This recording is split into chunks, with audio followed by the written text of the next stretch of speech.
মিজানুর রহমান আজহারীর সাথে দেশতে বাইর হইছে, দেশতে বাইর করা হইছে। কি কি আনছে ফার্সে দেশ ফিরে আনতো?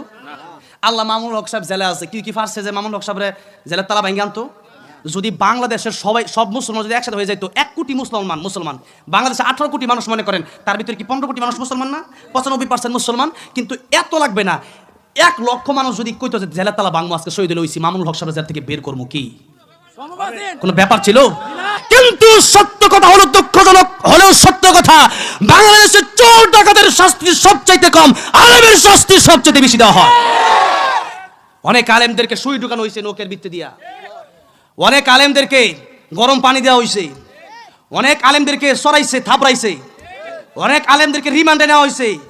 এই যে মাহফিলে মানুষ হয়, কোরআনের সমাবেশে মানুষ হয়, বাইতুল মুকাররমে মানুষ হয়, আমরা কি আপনাদেরকে টাকা দিয়ে এখানে আনছি? মানুষ আসছে আল্লাহর কোরআনের জন্য, ঠিক কিনা বলেন? তখন তারা জিজ্ঞাসা করে, আমরা তো লাখ লাখ টাকা দিয়ে পাই না, তোমরা পাও কেমনে?